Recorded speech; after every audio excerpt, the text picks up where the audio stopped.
foram me chamar. Eu estou aqui, que há? Eu vim de lá, pequenininho. Mas eu vim de lá, pequenininho. Alguém me avisou pra pisar nesse chão devagarinho. Alguém me avisou pra pisar nesse chão devagarinho. Foram me chamar. Eu estou aqui, o que há? Foram me chamar. Eu estou aqui, o que há? Eu vim de lá, pequenininho. Mas eu vim de lá, pequenininho. Alguém me avisou pra pisar nesse chão devagarinho. Alguém me avisou pra pisar nesse chão devagarinho. Sonho meu,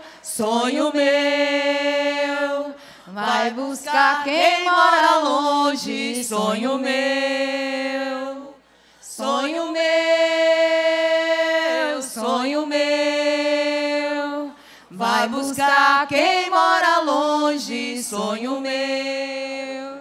Acreditar, eu não recomeçar jamais. A vida foi em frente. Quem e sabe você canta. Simplesmente não viu que ficou pra trás. Acreditar, eu não recomeçar jamais. A vida foi em frente, você simplesmente não viu que ficou pra trás.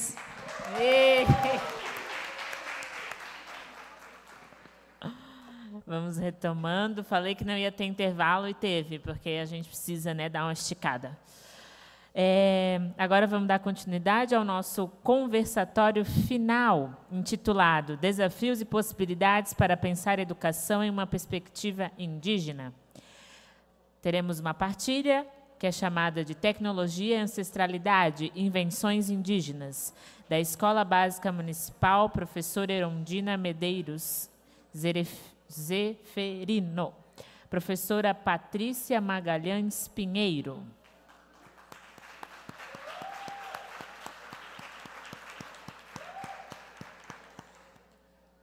Temos também palestrante Voyé Paté,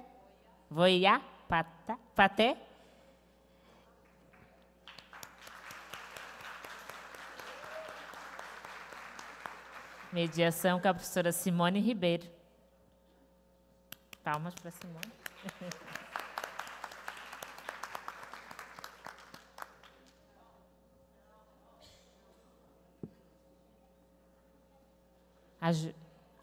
Também Juliana Lira. Pode vir, Ju.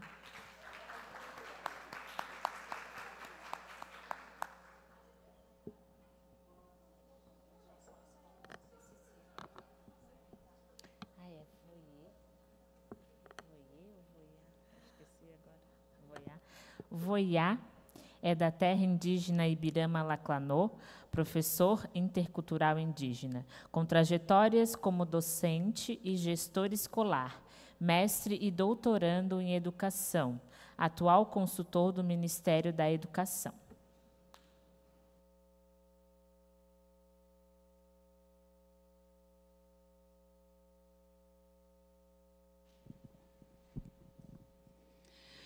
Mais uma vez, boa tarde. Eu preciso me autodescrever? Não preciso, né? Já fiz isso. Então, esse momento aqui, como os outros momentos que a gente teve, eles foram chamados de conversatório, porque a gente queria tentar dar uma outra cara, assim, né? Não uma cara de conferência, para a gente poder ficar mais perto e conversar mais. E agora eu quero, então, fazer um desafio para vocês, porque eu esqueci o nome do lugar, esse auditório, ele é enorme e as pessoas estão todas espalhadas. E eu acho que vocês já perceberam que o Voia ele provoca bastante a gente. Eu acho que a gente precisa dessas provocações. Eu gostaria que vocês chegassem mais perto e que essa nossa roda fosse realmente uma roda de conversa, para a gente aproveitar ao máximo a presença dele para uma conversa aqui, junto com a Patrícia. Eu vou passar agora, depois desse desafio de vocês se aproximarem, que é um desafio de verdade, eu estou esperando.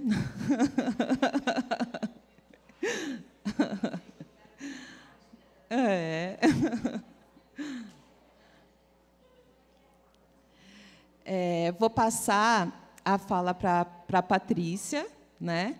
E depois a fala para o Voia, tá bom?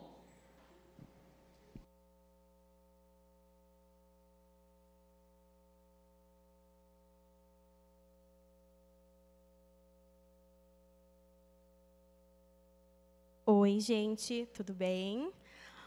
Estamos finalizando, né, esse dia de evento, estamos cansadinhos, né, mas vamos sair daqui com a certeza de que foi um evento muito maravilhoso e que afetou a gente em várias instâncias, né? Oi, boa tarde. Eu sou Patrícia, sou uma mulher branca, de cabelos e olhos pretos. Estou com um vestidinho branco com preto, sandálias pretas e um casaquinho branco. Tenho algumas tatuagens nos braços, tenho piercing no rosto. E eu sou professora ali da Erondina. E vou trazer para vocês hoje um trabalho que eu desenvolvi com os meus alunos, que eu intitulei Tecnologia e Ancestralidade Indígena, Invenções Indígenas. Tu que vai passar, né? Posso. Tu me ajuda. Compartilho do sentimento. Eu acho que é o microfone, né, gente, que deixa todo mundo um pouco mais nervosinho.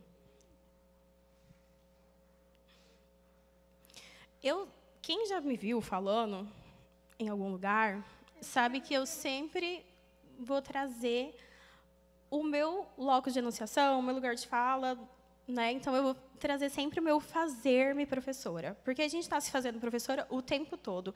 Essa é uma formação, né?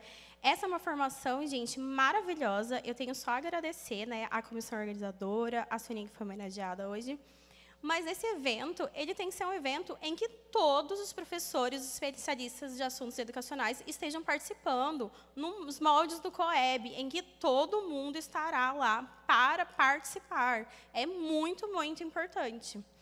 Então, esse movimento de se fazer no seminário, nas formações continuadas, nas formações pedagógicas, lá na assembleia do sindicato, todos esses são momentos de formação que vão nos constituindo como professores e professoras. Eu trago, então, a minha primeira formação, né, acadêmica, que eu também sou das Ciências Biológicas, lá de Federal de Goiás. Saindo da graduação, eu fui fazer meu mestrado, e no mestrado eu fiz uma investigação sobre a formação dos professores indígenas lá na minha universidade. Então, eu trabalhei juntamente com o povo Apião Tapirapé, que é um povo do Mato Grosso, e foi, assim, um choque para mim nesse processo que a prof... Qual que é o teu nome, meu amor? Aline, que a prof. Aline comentou, né, que nós, pessoas brancas, né, que somos lidas como universais pela essa sociedade estruturalmente racista, em algum momento a gente se dá conta que nós somos pessoas brancas, né? E aí eu era uma jovenzinha, né, multiétnica, né? Pensava eu, né, latina. Aí falei, não, mas eu sou uma mulher branca, né? E ali vivendo essa experiência intercultural, de ir para a terra indígena, que foi que eu comecei essa construção da minha identidade racial, né? Logo depois, eu me mudei para Florianópolis, como muitas das pessoas, né, também que não são daqui, né, que vieram para cá. E aqui em Floripa, eu fiz uma tripla jornada, que foi fazer a pedagogia na UDESC, o doutorado na UFSC, e eu fiquei grávida e tive uma filhinha também, que estuda hoje numa escola da rede, estuda na minha escola, ela tem 7 anos. E estou efetiva na rede desde 2022.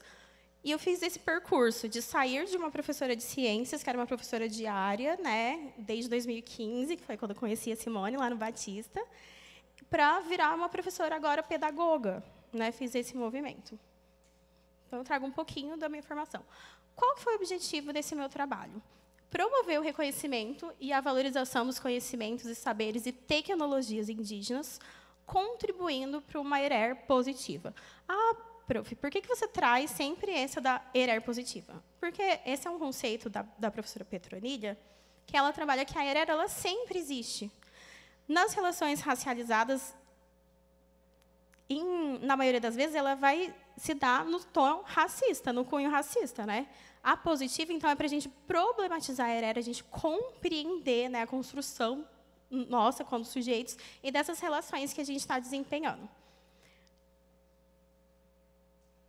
Então, o que aconteceu?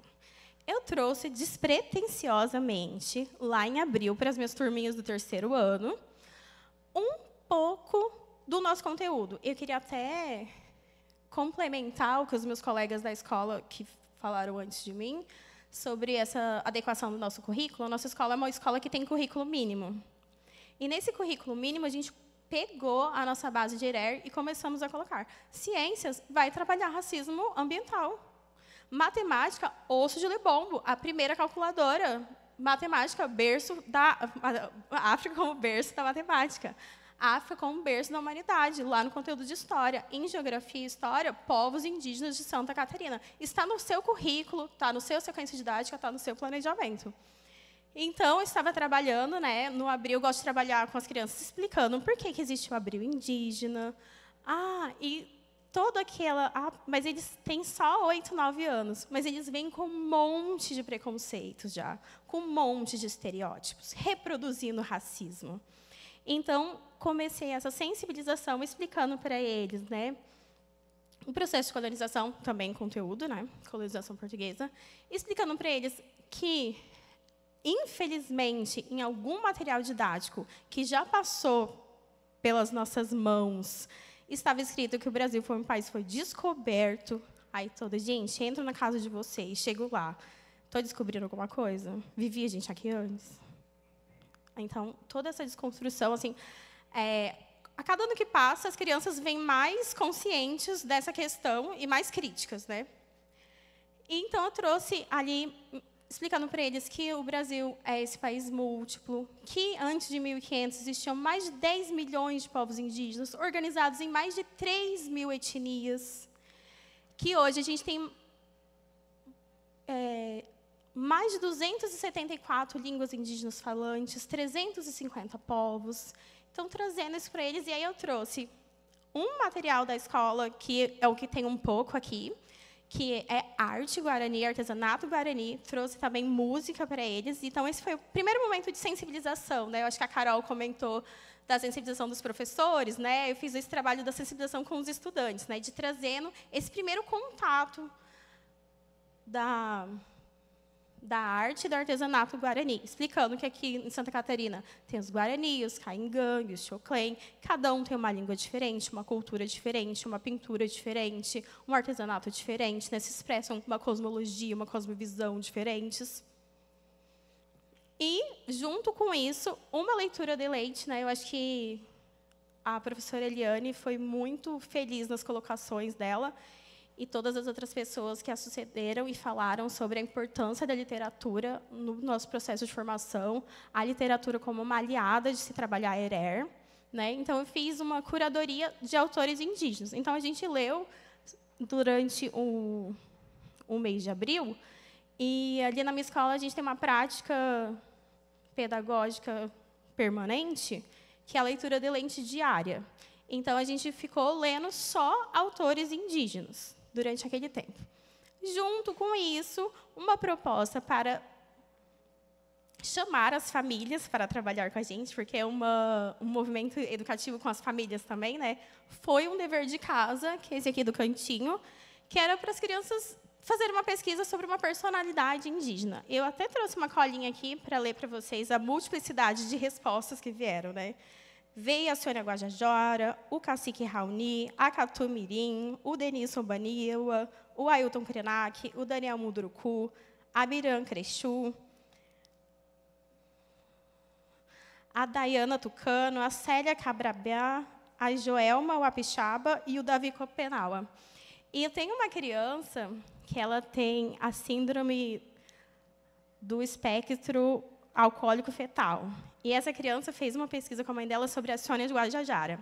Logo depois, tinha um mural na escola que tinha a Sônia Guajajara. E a gente passou ali com a turma, ela, para, todo mundo.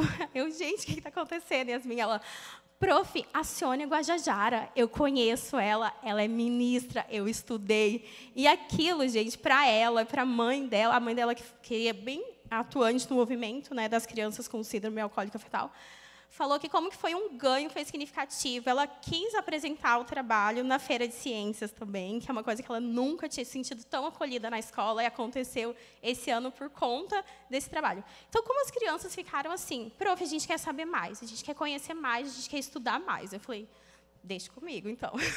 Vamos continuar, então. Então, a gente tem agora eu vou falar um pouquinho dos desdobramentos desse trabalho, né, que começou lá em abril, e ele foi se desdobrando em vários e vários trabalhos. Como eu estou no terceiro ano, a gente trabalha a alfabetização, o fechamento, né, da consolidação da alfabetização. Nós, lendo um livro, que é um livro muito interessante, que ele é bilíngue, né, que é falando tupi, ele vem em tupi e ele vem em português. Nós fizemos um banco de palavras, estudamos a fluência leitora, a consciência fonológica, fizemos leiturinha de minuto, à la prova CAED, usando todas as palavras indígenas. Então, palavras que as crianças conheciam, palavras que eram desconhecidas. E elaboramos esse jogo. Esse jogo ficou chamando Falando Tupi, ainda o Tupi, na língua Tupi, né? E ele era... esse primeira foto aí já era o segundo modelo do jogo. A gente fez ele primeiro, como que ele funcionava? Era um jogo de trilha, tinha começo e fim, e as crianças jogavam o dado e iam dando. Parou em uma sílaba, tem que falar uma palavra de origem tupi, uma origem indígena que a gente fala no nosso português, né? E aí as crianças falaram assim, prof, a gente está sentindo a falta de uma coisa. Sabe esses jogos? Sempre tem uma casa. Ah, se você acerta, você anda mais. Se você erra, você retrocede. Aí a gente ficou pensando naquilo para enriquecer o nosso jogo, né? E daí as crianças falaram, já sei, vamos colocar assim, quais são as 3 etnias que residem em Santa Catarina? Acertou as 3, vai andar 2 casas.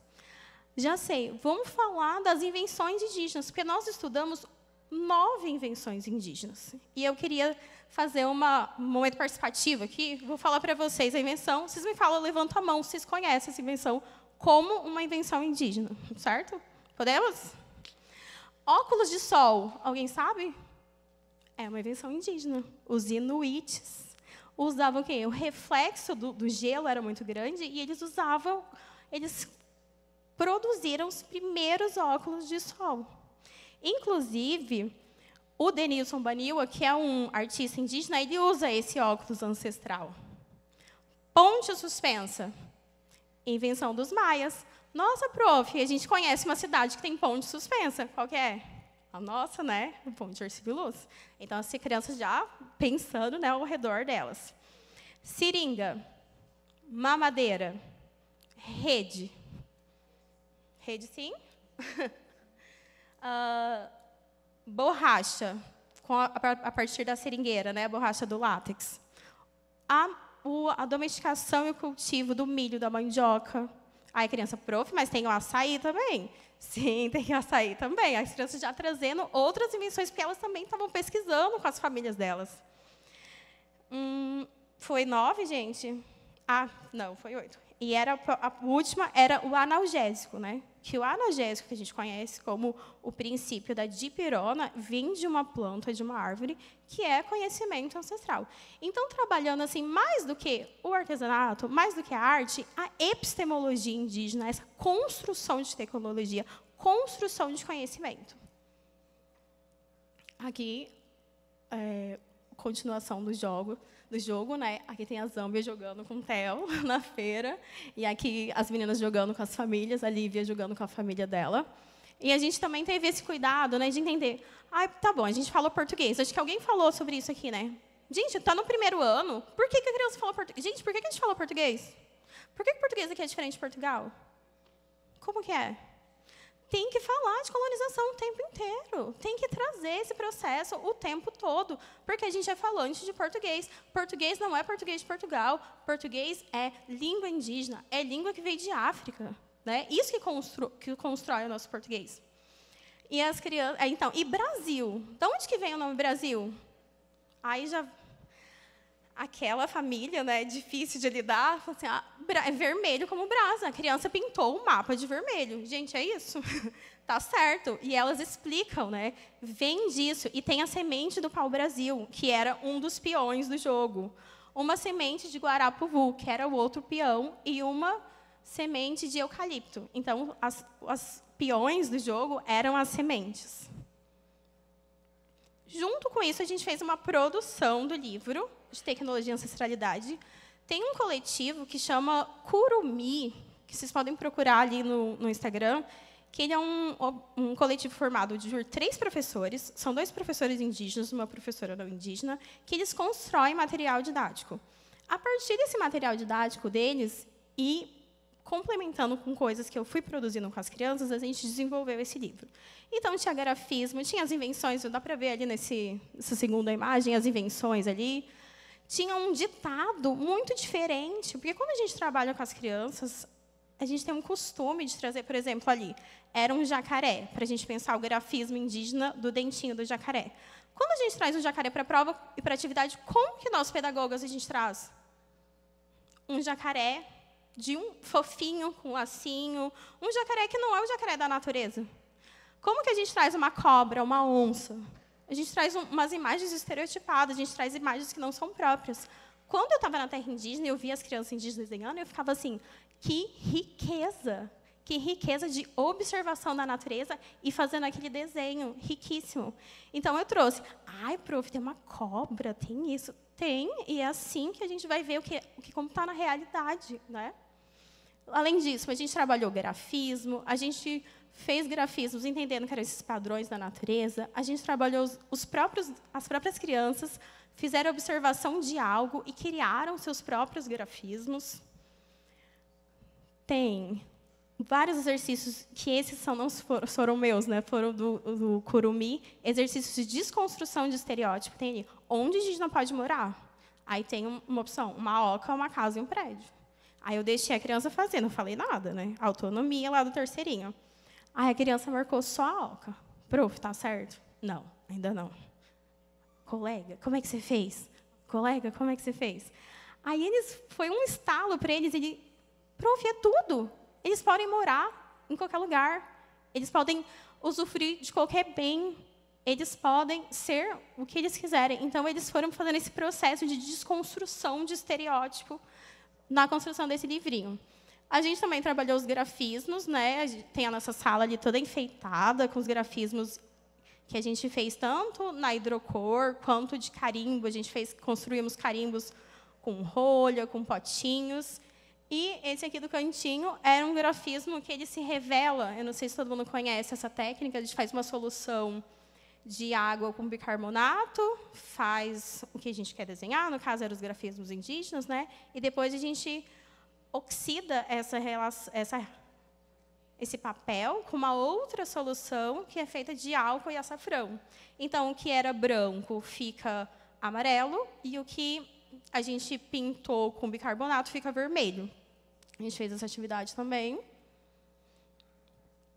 Fizemos escultura em argila. Ai, professora, mas os povos de Santa Catarina, os Guarani que a gente estudou, os Caingangue, o artesanato que a gente traz ali dos animais, nenhum é de argila. São todos de madeira, porque é uma característica da cultura específica.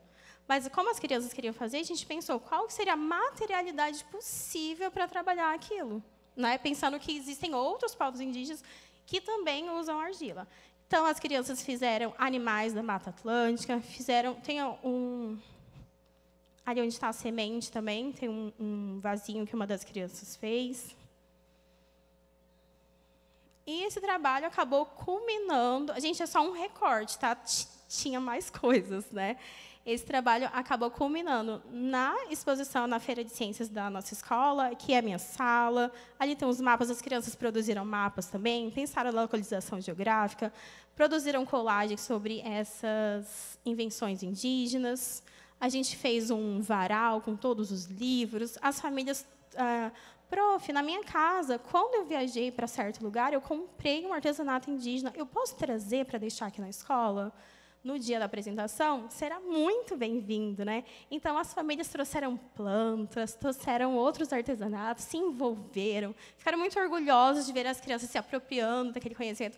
Inclusive, essa é a terceira apresentação do trabalho, mas é a primeira vez que eu estou falando, porque tanto na Feira de Ciências como na Feira do Conhecimento, foram as crianças que apresentaram, né? Eu só estava lá de olho, né? Bem escondidinha, assim, para ver como eles estavam saindo. Quando eles precisavam de uma ajudinha, eu dava, mas eram eles mesmos, né, fazendo essas falas. E pensando, então, nos avanços desse trabalho, né? Uma ampliação do conhecimento histórico científico. Então, como vocês, né, vão embora para casa também, hoje, sabendo de várias dessas invenções indígenas que vocês não conheciam, né? A mesma coisa aconteceu com as crianças. A valorização da diversidade e, principalmente, da epistemologia, né, para pensar, então, a produção do conhecimento.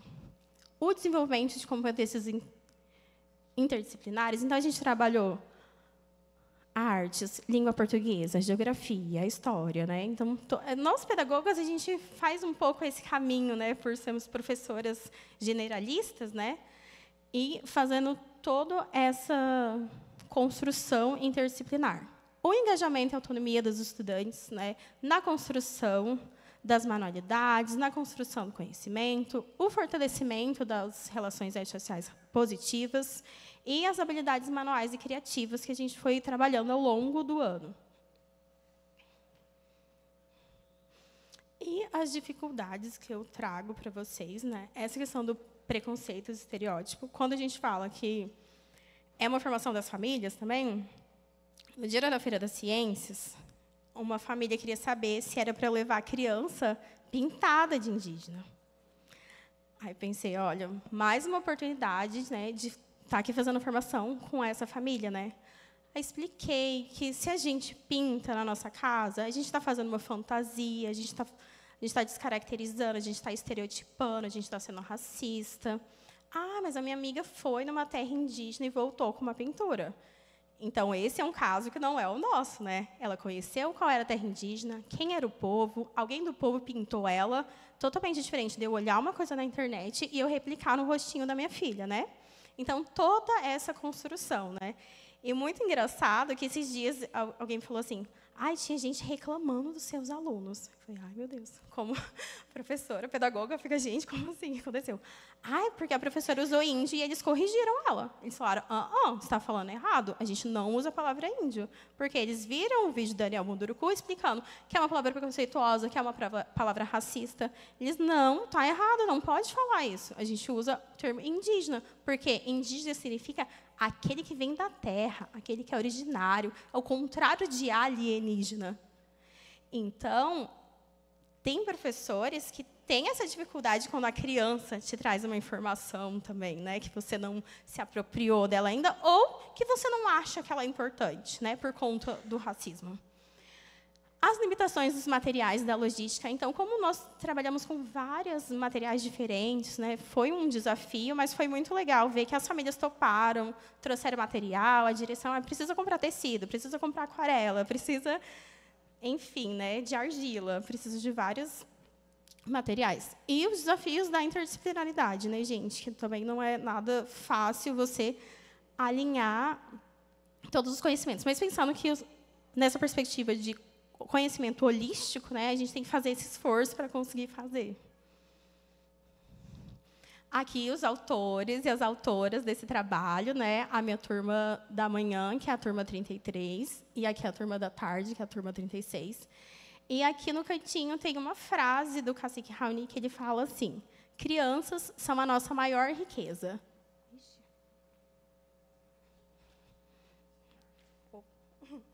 Pois elas guardam em seu coração as sementes de um futuro melhor.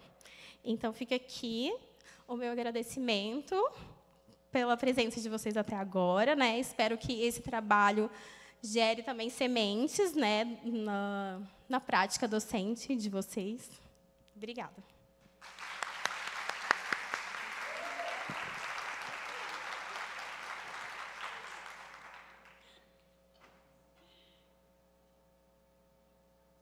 Muito obrigada, Patrícia.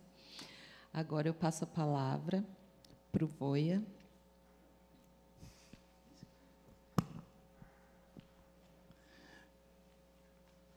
Almaquemo, rama não tem?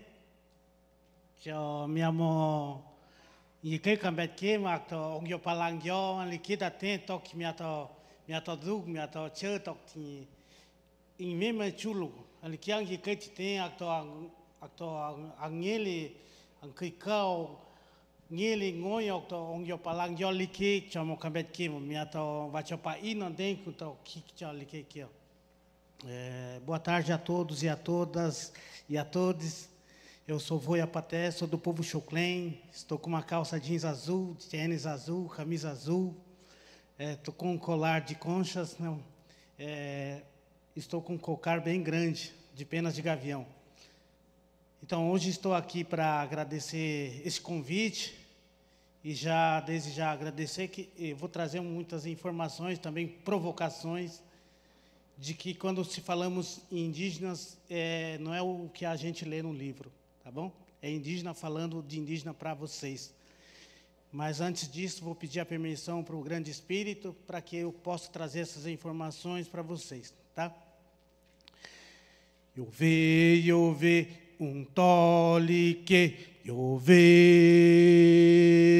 o conton ve lo ve torron. Eu venho to camun to hon to ve to hon to ve lo que to hon. Hey!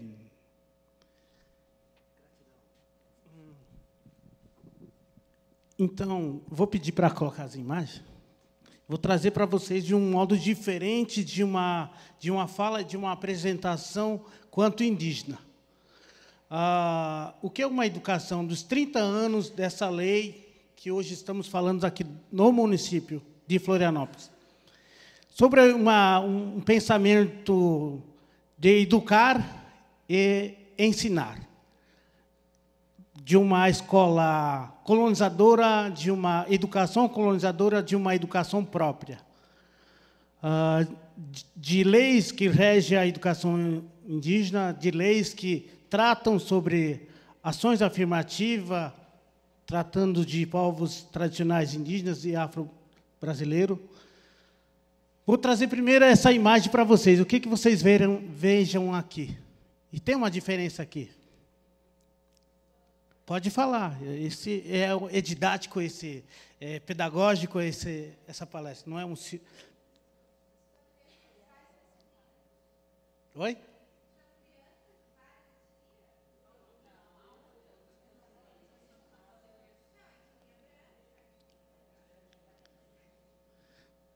Certo, gente. Então, eu vou trazer assim, antes de tudo, da minha fala para vocês, no Brasil, segundo o censo do IBGE, nós temos, de 2022, nós temos 1 milhão e 7 mil povos indígenas no Brasil. Dentro deles, nós temos 305 povos indígenas de crença, língua, costumes diferentes um do outro. E nós temos 266 povos indígenas com línguas diferentes, são falantes da sua própria língua, e 8 povos indígenas isolados, que não têm contato com não indígena, nem com os próprios outros parentes indígenas não têm contato. Então, essa é uma forma de educar de uma escola não indígena. De que forma que eles ensinam? Eu poderia trazer carteiras, mas isso é uma forma colonizadora, como vocês todos conhecem, né? Aqui é uma forma diferente, eles estão educando crianças não indígenas, mas também trazendo uma expectativa de conhecimento tradicional indígena. Uma escola, esse pequenininho lá do fundo, lá, de laranja, lá do canto, é o meu menino, meu filho. Então, a gente traz isso para a gente pensar num mundo diferente de como que nós vamos educar.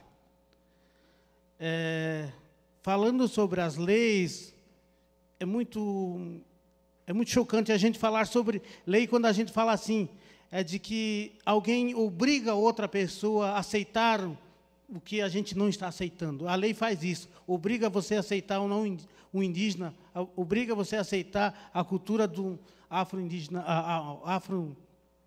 brasileiro, né? Então, assim, um indígena no meio de outros, ele está aprendendo como se faz numa escola colonizadora. É o meu pequeno, mas a gente vai lá nessa escola, fala para eles de como a educação escolar indígena é, de como que uma educação indígena é e como se deve se tratar.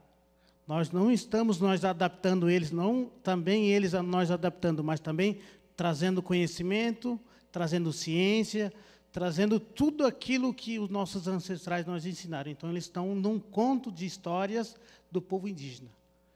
Aqui, eu não gosto de aparecer muito nas fotos, né? Eu estou aqui atrás delas, são professores que estão tomando, eu estou aqui atrás. A gente faz de uma educação própria, diferente do não indígena. É fácil, são conhecedores de indígenas que transcrevem seu conhecimento através de livros. Estou na educação desde 2015, quando tenho a minha formação, mas antes disso eu já era um professor ACT, já em 2011. Assim a gente vem conhecendo até um certo ponto onde que a universidade nós faz uma caixinha de saberes e também nós moldam de uma forma que tem que ensinar dessa forma. Em 2020, quando entro no meu mestrado, eu penso, essa forma de colonizador prejudica a mim quando eu vou educar uma criança. Eu formo uma cabeça quadrada. Ela só tem aquela caixinha na sala de aula que ela aprende aquilo lá e sai de lá com a mente fechada. É dessa forma que, em casa e na escola, também criamos o preconceito. Antes de eu conhecer o indígena, eu tenho um pré. E depois eu conheço ele e afirmo que é aquilo lá. Uma criança, eu fui fazer uma oficina numa escola, ele disse assim para mim, você é indígena? Sim. Ah, você come gente? Ah, você faz na boca? E saiu cantando. Não, não é assim. A professora veio e falou, não, a mãe falou assim para mim. Aí eles invadem a casa dos outros e pegam a terra dos outros. Isso é diferente de tudo que eu estou aqui para falar para vocês.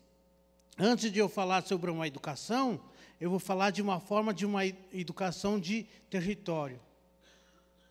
Antes de eu falar de uma educação em ciência e conhecimento, eu preciso ter um território para mim ter tudo isso aqui em base.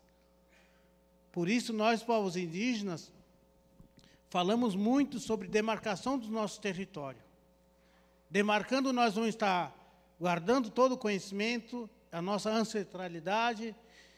Os povos indígenas lutam por preservação de si mesmos, dos seus ancestrais, do seu conhecimento. Talvez vocês estão esperando para me falar sobre a lei dos 30 anos aqui. Mas para a gente falar isso, a gente tem que fazer todo esse histórico para vocês entenderem sobre a educação escolar indígena. O que traz para vocês a Lei 11.645, que hoje é obrigatório na grade curricular das escolas municipais e estaduais, redes estaduais e pública, e nas universidades também. São obrigatórias, mas não quero que você coloque um texto na grade curricular de vocês que vai falar sobre indígena.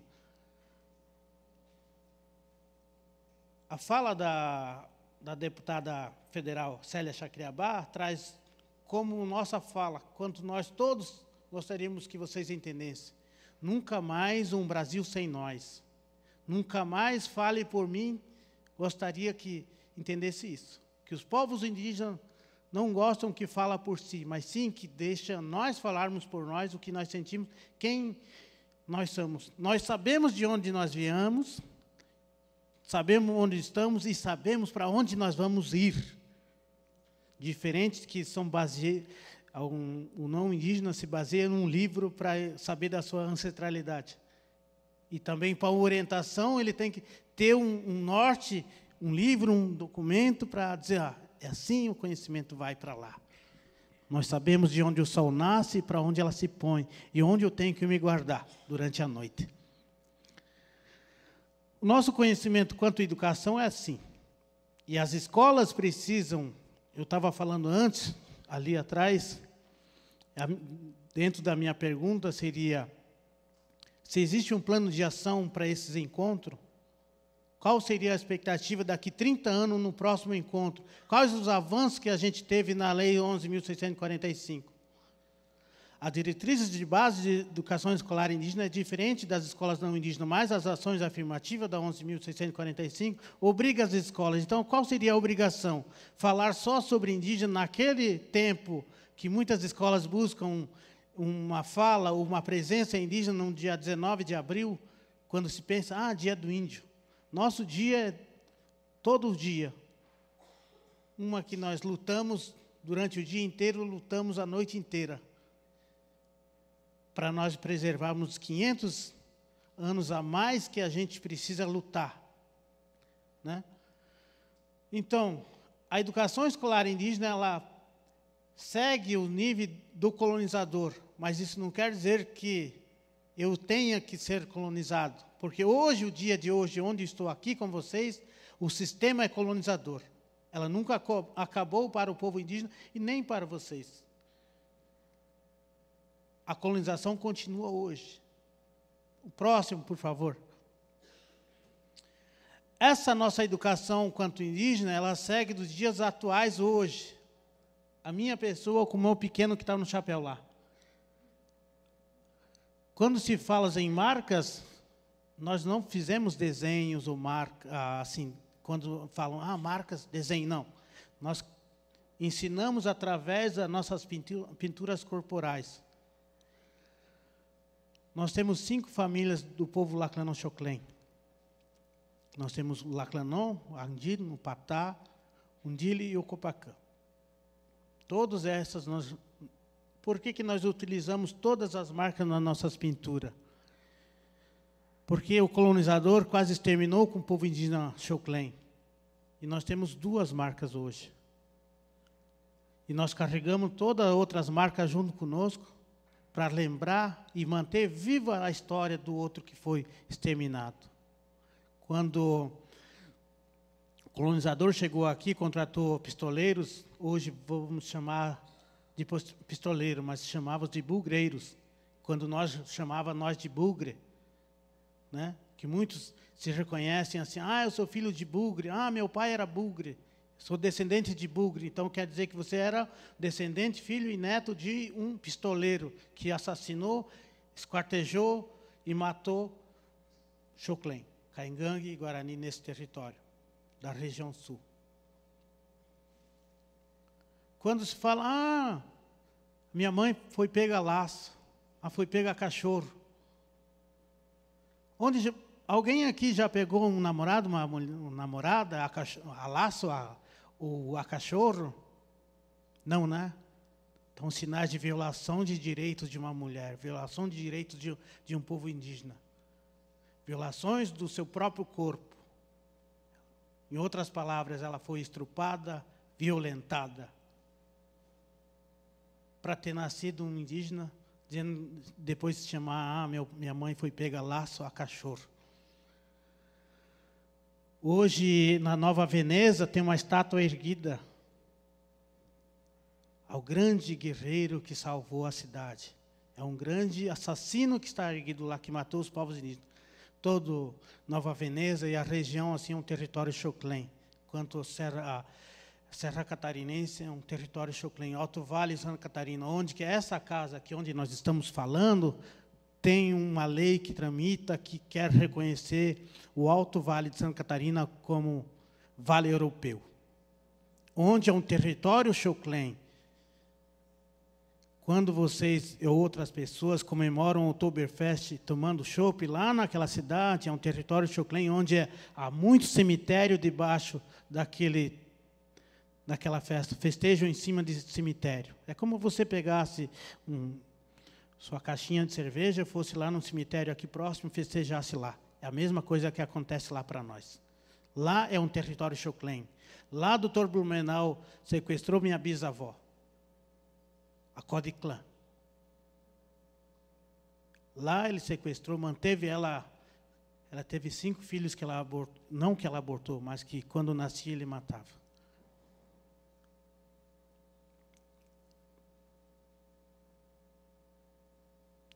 Para a gente falar sobre as leis, para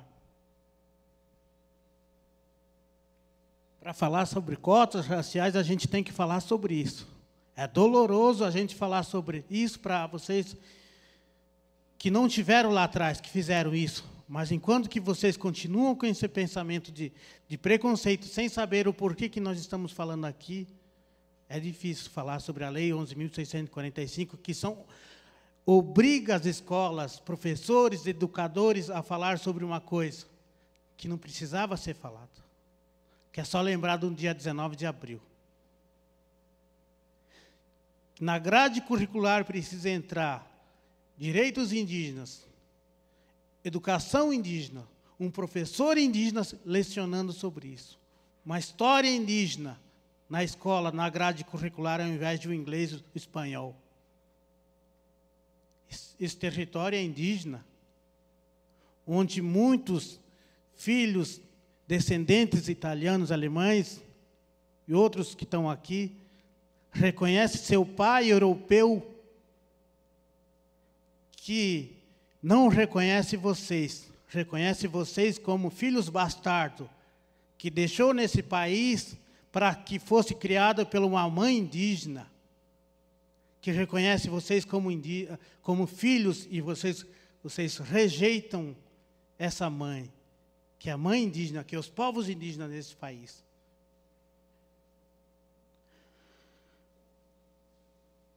As leis precisam ser implantadas, sim, mas de uma forma que vocês compreendam quem somos nós, respeitam nós como ser humano e cidadão brasileiro legítimo.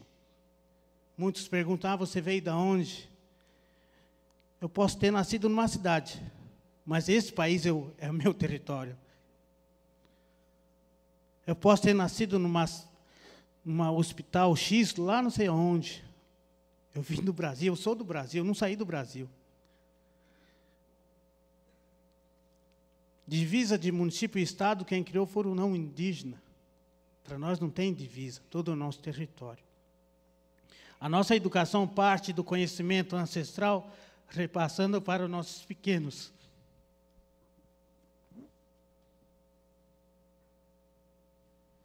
Para que eles não esqueçam de quem violentou seus pais.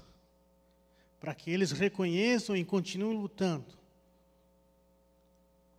Hoje eu não vejo um professor, nem uma criança indígena aqui. Esse ano, no início do ano, nós lutamos e conseguimos 3 professores indígenas aqui do lado, Saco dos Limões, na Escola Getúlio Vargas. Foi batalha. Precisou vir um indígena do Ministério da Educação para sentar com a Secretaria do Estado e dizer que é obrigação do Estado. A Lei 11.645 obriga as escolas, mas de onde tem? Nós temos crianças, nós temos um território aqui, no Saco dos Limões, a Casa de Passagem, onde que um prefeito desse município toda vez está entrando com reintegração de posse. E nós vamos ficar ali, nós vamos conseguir tudo aquilo que é de direito nosso. Nós não vamos tirar direito de ninguém. Uma que não é do município, aquele território. Aquilo lá é da área do governo federal, não é do município. Ele joga os municípios daquele bairro contra os povos indígenas, dizendo que aquele território não é indígena. Mas também não é do município, não cabe ele fazer isso. Jogando a associação local contra os povos indígenas. Aqui, muito bem, já ia pedir. Aqui uma criança indígena, educado no seu território, educado pelos seus pais, educado pelo seu povo, de como lutar pelo seu direito, e como ele vai educar é diferente de uma criança que passou para a primeira, segunda, terceira, quarta, quinta, sexta, sétima, vai para o ensino médio, vai para a universidade. A universidade nos dá um título para que a gente possa chegar em você, não indígena, e dizer, eu também sou doutor. mas nós já somos sabedores de todas as histórias, toda a nossa ciência. A nossa ciência, quando ela fala sobre medicamento, foi roubada de nós a medicina tradicional. Quando você vai numa perfumaria ali, na Boticário, Natura e outros, a essência é roubada de nós. Os cremes são roubados de nós. Onde que vai sair? Né? Muitos se orgulham aqui, eu sou manezinho, né? Deveria se orgulhar, eu sou do território indígena. Muitos falam, como é que os índios iam cruzar a ponte para vir para cá? Nós temos nossos meios. Quando ela acabou de falar, tem uma ponte ali, quem que fez aquela ponte, pensa? Quem que teve essa ciência, essa tecnologia lá atrás? Somos nós. A Caravela veio de lá, mas nós tínhamos nosso pensamento, nosso jeito, a nossa tecnologia de chegar aqui também. Quando muitos escondem nossas histórias aqui, quando chamam... Como é que chama aquelas pedras? Esqueci.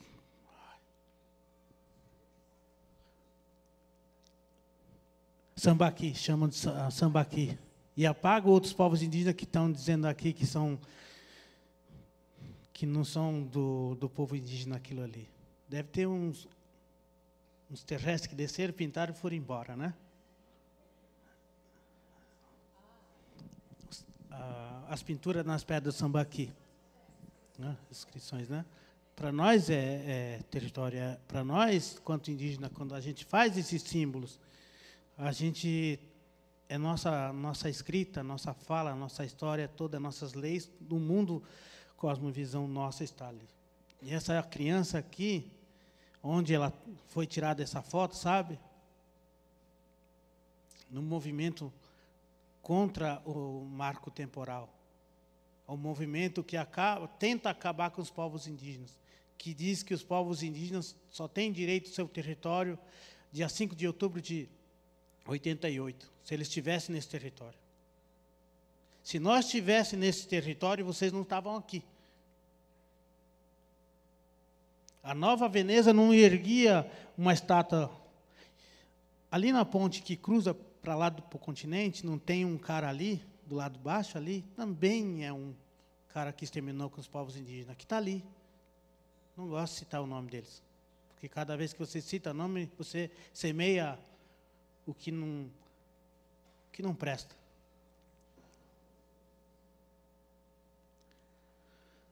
Várias cidades de Santa Catarina têm nomes indígenas, que você não pode apagar o sol com a peneira, que vai aparecer. Você não pode me apagar. Você não pode apagar um indígena quando você tomba, assassina uma liderança indígena, ele já semeou várias outras lideranças. Quando você mata uma árvore, corta a sua raiz, a sua raiz ainda continua. Somos nós. Pode ter assassinado outros, pode ter violentado minha avó, pode ter acabado, quase acabado com o povo indígena, mas eu estou aqui para falar contra o povo Laclanó Xoclen. Quando o doutor Blumenau, junto com o Eduardo de Lima, envenenou o povo Xoclen para que ele pudesse vender toda a terra indígena Xoclen, que foi demarcado 624 hectares de terra indígena, e vendeu grande parte para Vitor Meirelles, Itaiópolis, Mafra, Doutor Pedrinho, Ibirama, e sobrou só 14 mil hectares. Ainda com esse Estado aqui, essa casa, legislação, busca lei para acabar com os povos indígenas. Nessa última enchente, este governo atual levou tropas de choque para inundar a terra indígena Ibirama Laclanó.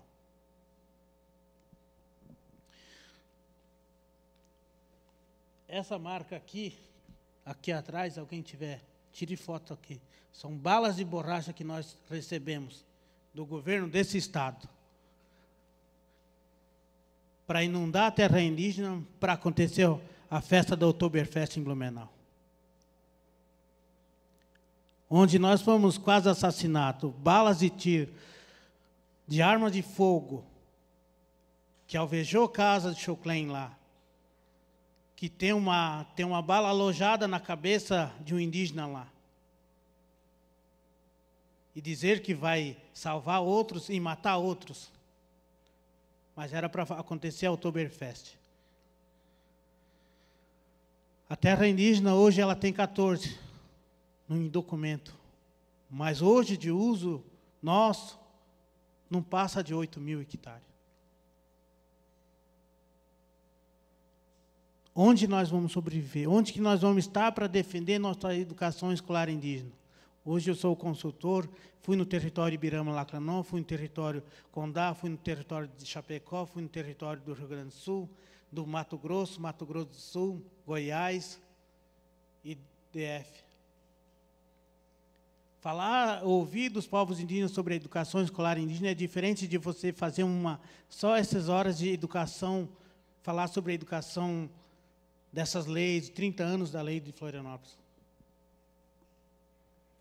Seria um seminário de 5 dias para vocês entenderem o que é educação indígena, o que é lei que obriga o Estado e o município e obriga a escola a fazer isso. Muitos não conhecem o que é ser indígenas. A minha orientação para vocês é seguir essas 3 fotos. Por favor, volta na primeira. Na primeira? Isso. Educação colonizadora. Segunda foto. Educação própria. Formação continuada de um professor. É isso aqui.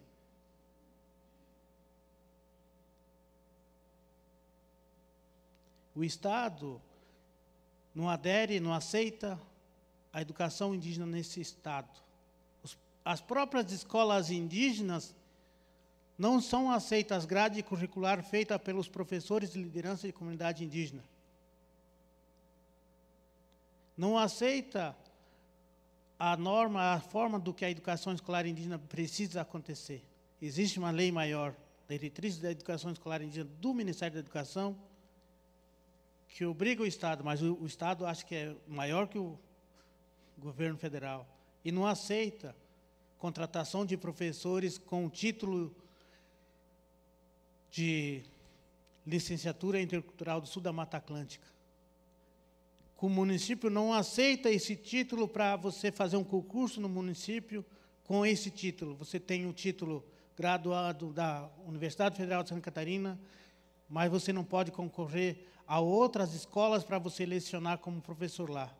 Você não vai como professor habilitado, mas professor não habilitado, porque não reconhece e não aceita nosso conhecimento. Se você pegar esse título e pegar todo histórico, nós temos mais conhecimento que desculpa, professora e professores pedagogos. Nós temos a pedagogia indígena, nós temos a pedagogia do não indígena. Nós temos as 2 linhas de pensamentos de pedagogia, de como ensinar e aprender. Toda vez que nós, quanto indígenas, ensinamos o pequeno, nós aprendemos com o pequeno também.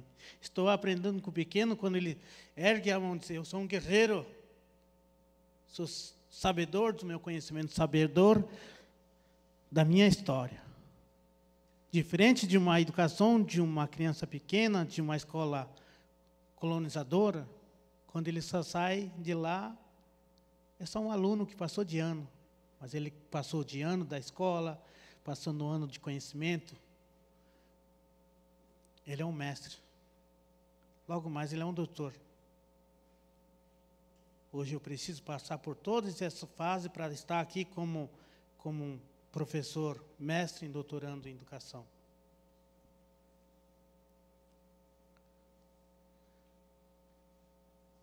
Vamos voltar um pouco para a escola de vocês. Como, não precisa me responder, mas leve para vocês. Como seria uma educação de um professor indígena junto com vocês na escola de vocês, falando sobre indígena? É diferente de você falar sobre indígena, diferente de você falar sobre o território indígena, que você também está educando. Quando você traz na sua disciplina de geografia, você fala sobre a Mata Atlântica. Alguém fala sobre a Mata Atlântica dentro da disciplina de geografia, ninguém fala. Da forma indígena como vai falar sobre a Mata Atlântica. Muitos, você matou um pássaro. Já teve indígena que foi presa aqui no centro, aqui, porque ela estava de cocar. Uma outra preconceituosa denunciou ela assim, ó. Ela matou aqui, uma ave está aqui com as penas aqui. A Polícia Federal levou, estava presa lá. Mas ela pode pegar um calçado de couro, de jacaré, não sei de quê, mas pode andar por aí. Aí não matou nada, né? É da Lacoste e tal. Mas eu não posso usar meu adorno que é meu, né? Do meu uso. Hoje eu poderia estar de tanga aqui, mas eu não poderia passar dali, porque eles têm medo. Essa casa tem medo. Quando a gente vem assim com cocar, vestido assim, essa casa tem medo de nós. Precisava ter respeito e saber, opa, bem-vindo, o que eu posso te ajudar? O que você precisa? Né? Sabia que essa casa me restringiu por 10 anos de eu entrar aqui? Sabia? Porque eu vim com meus pais aqui, em 94, fazer uma ocupação nessa casa, para que a gente tivesse os direitos sobre ter uma casa, como vocês, né? Vocês têm a sua casa. A barragem com contenção de cheia levou toda a nossa água, nosso plantio, nossos cachorros, gato, nossa casa, tudo a nossa roupa. E a gente veio reivindicar, porque a barragem é do Estado. O Estado tem que devolver o que ele tirou de nós. Ficamos acampados um mês aqui. Todos aqueles que entraram aqui foram fotografados e tal. Eu não poderia entrar mais aqui. Passou, né? Vocês esqueceram, acho que. Vocês não estão ouvindo. Né? Enfim, a gente está aqui falando sobre uma educação de uma forma diferente de vocês entenderem sobre a educação. As leis, se eu falar da lei, vocês conhecem. Eu pedi a lei para ela aqui, é tudo aquilo que eu ia falar, né? Eu pedi para... Me manda a lei que vocês estão falando, daí ela me mandou. Eu disse, mas eu achei que era uma coisa diferente. Né? Ela me mandou aqui, aí eu fui ler e disse, são coisas da Lei 11.645, obriga as escolas não indígenas, particulares não, né, mas estaduais e municipais, obriga... Mas de que forma que está sendo implantado isso dentro das escolas indígenas? É bom que vocês me chamaram, porque é bom a gente falar sobre Desculpa te falar. É bom a gente trazer livros, é bom a gente, quanto pesquisador, ir para a terra indígena, conhecer os indígenas, né? Quando eu trago uma provocação para uma que estava falando aqui sobre... vocês entenderam? Temos 266 línguas faladas aqui. E tem 9 pesquisas de línguas de sinais no Brasil. Né? E ela trouxe uma referência. E outros povos... Tenente Portela tem, no Rio Grande do Sul, tem uns Caingang que estão com a sua pesquisa de línguas de sinais, mas ainda não há uma concordância. Tem duas pessoas que foram pesquisadas, né? Mas eu sei que tem mais que não falam, né? Então, é uma coisa ampla. O que devemos dizer assim, existe uma pesquisa e uma referência que eu trago que ela se comunica dessa forma. Mas nós temos 305 povos indígenas no Brasil. Há um grande estudo ainda para avançar, para nós dizer os povos indígenas se reconhecem assim. Talvez o indígena Terena, que o município de Campo Grande tem uma língua oficial lá, de línguas de sinais do povo Terena, não é da língua de sinais do Brasil. Então, nós temos que avançar muito ainda sobre indígena, porque é um pouco estudo, porque não reconhece nossa ciência, não reconhece a nossa sabedoria. As escolas do município de Florianópolis precisam ter mais conhecimento sobre as leis e diretrizes da educação escolar indígena. Hoje tem um referencial para disciplinas em sala de aula para professores indígenas, mas vocês também podem utilizar, pode entrar no Google, vai estar lá, RCNEI. Como você vai lecionar? Agora, vocês podem utilizar. Se as escolas são obrigadas a colocar na grade curricular, você pode usar ele em geografia, matemática, ciências, o português.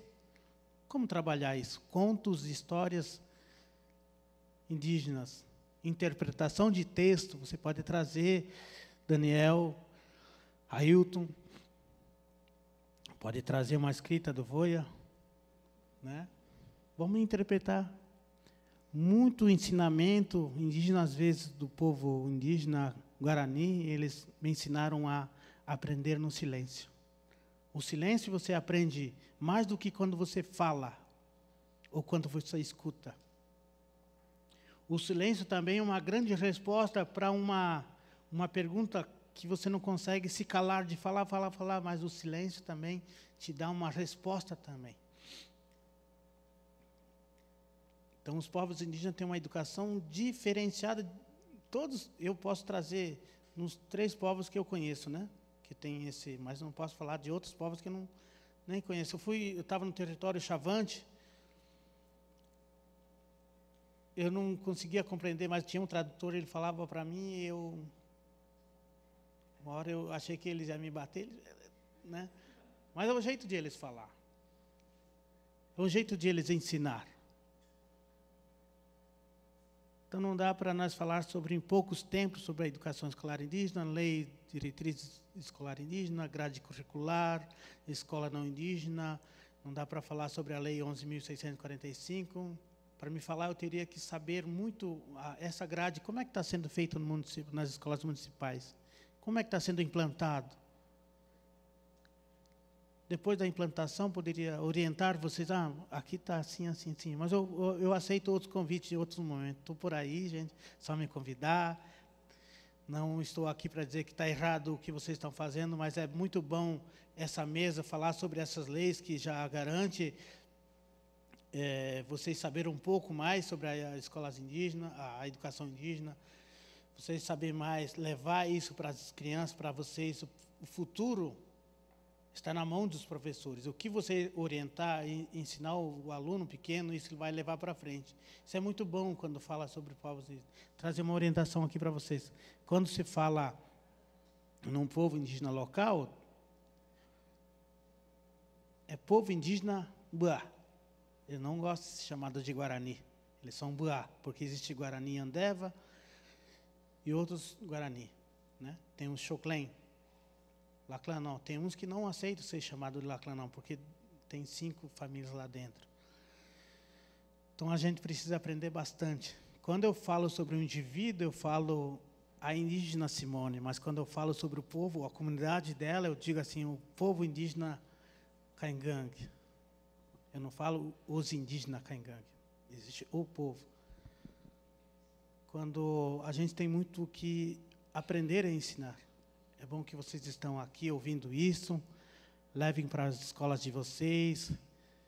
Quando vão falar sobre o indígena, chamam o indígena para ele falar. Se vocês não conseguem, vão até, se a montanha não vai a Maomé, Maomé vai à montanha, né? Então é o seguinte, gente, eu não sei o tempo, eu fico apavorado com esse coisa assim, né? Então, tá, mas vou finalizar aqui, vou dizer assim, gratidão a vocês por ter me ouvido. Falar um pouco do meu povo, o histórico é sempre doído, mas é sempre bom falar para vocês entenderem o que é ser indígena nesse país. O que é ser indígena enfrentando o marco temporal.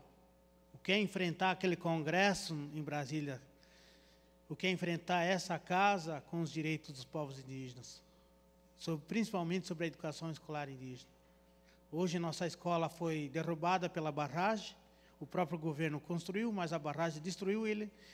Está há anos dizendo que vai construir, está lá. Né? Enquanto isso, vocês precisam semear essa minha fala. De um antes, hoje e para amanhã.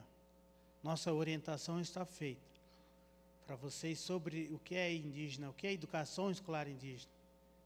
uma educação própria, diferente de uma educação convencional colonizadora. Essa fala de roda de conversa é uma sabedoria ancestral indígena. Quando nós não gostamos de falar vamos fazer uma mesa, você vem participar de uma mesa. Talvez vai ser chamado para construir uma mesa, talvez, né? Então, você é parte de uma mesa. Nós estamos em conversa, em círculos. Quando conversamos, gostamos de conversar de pé. Eu não fiz círculo, mas eu gosto de caminhar e eu estava respeitando a imagem aqui. Né? Mas gratidão. Utamenda te minha tocanhante, minha yecle, minha motate, com matangue com minha noyote lamu, minha tangue longiopala, com uma me camben, anlikiku tatem, com uma dungo anglandio toktimble me camben, yung noyo minha no, com matangue com uma imenti to akente cane com uma mu com uma me yoktengili que ela angmenta kiku tutung ali kiku tung ok anglandio ali kikanginon dentro. Levem para suas casas um pouco do que eu trouxe para vocês.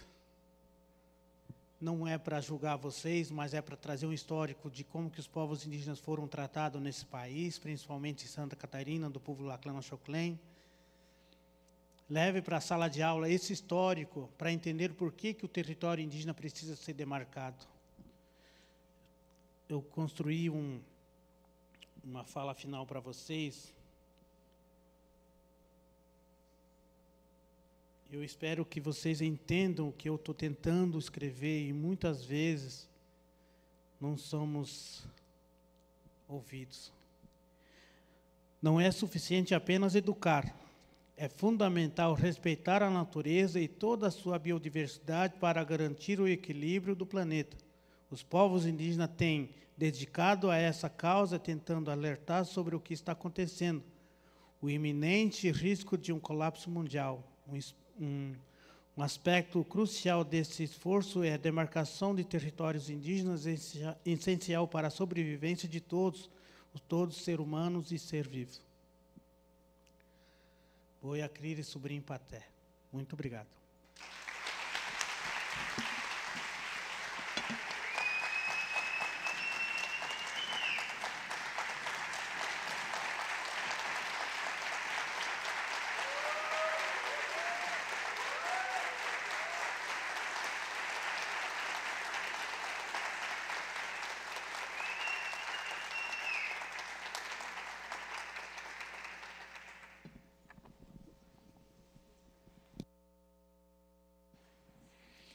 Bem, gente, não muitas provocações. Acho que a gente vai sair daqui diferente de como a gente chegou. Você falou uma coisa que é muito importante, mas faz a gente pensar também muito, essa educação pelo silêncio, que esse silêncio não seja paralisador, que esse silêncio possa reverberar na gente, para a gente pensar o que fazer.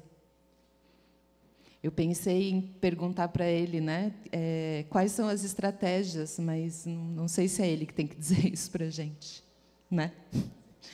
Talvez a gente que tenha que ir atrás das estratégias e que esse silêncio ruim consiga transformar alguma coisa dentro da gente. Muito obrigada. Acho que não vou abrir para discussão, porque a hora, né? Vou passar para minha amiga. Muito obrigada, Patrícia. Então, eu acho que todos que estão aqui compartilham do mesmo sentimento que eu, né? A gente está meio que balançado assim com tudo e com o coração também cheio de saber que esse seminário ele alcançou o objetivo que se propôs, né? Que foi tirar todos nós um pouquinho da zona de conforto.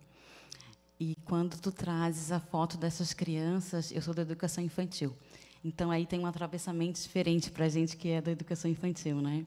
E aí eu fui pesquisar sobre você e vi que na sua defesa de mestrado você defendeu na companhia de seus filhos. E aí, quando você traz essas fotos, né, a gente percebe, e acho que fica notório, né, o lugar da criança e da infância para as comunidades indígenas, em especial, né, para o seu povo. Então, eu fico muito feliz por estar aqui, um pouco nervosa também, que eu estou estreando nesse lugar. E obrigada a você também, Patrícia, pelas suas colocações. Eu acho que quando você traz a contribuição científica, né, para as crianças, além da materialidade, né, você cumpre o seu papel, né, com louvor, que é o nosso papel enquanto professora, de além das materialidades, trazer o conhecimento científico historicamente acumulado, né, e lá na educação infantil também, a gente também poder proporcionar isso para as crianças, eu acho que é ímpar. Então, obrigada por todos, a presença de todos, bom final de semana, e eu me despeço aqui.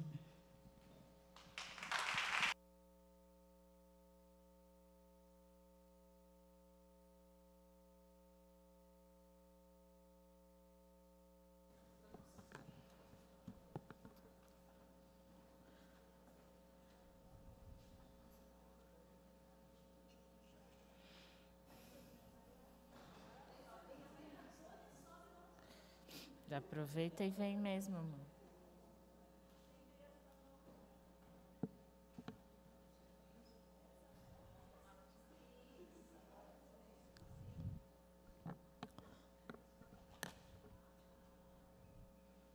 Encerramos brilhantemente. E aí, em nome da organização do 18º Seminário Diversidade Étnico-Racial, da Secretaria Municipal de Educação de Florianópolis, agradecemos a todos e todas, mulheres, homens, crianças, adolescentes, idosos e idosas, que passaram por aqui, nos deixando olhares e reflexões. Com certeza saímos nesse dia de hoje com um coração esperançoso por um mundo mais justo e igualitário. Saímos também na certeza de que nossos ancestrais se fizeram presentes nas batidas dos tambores, nas vozes e no gingado das crianças que por aqui passaram. Com força e fé, convidamos todos e todas ao comprometimento de manter a chama antirracista acesa, não só em nossos espaços educativos, mas em nosso redor. Mais uma vez, então, agradecemos todas as pessoas. Palmas para a gente, né?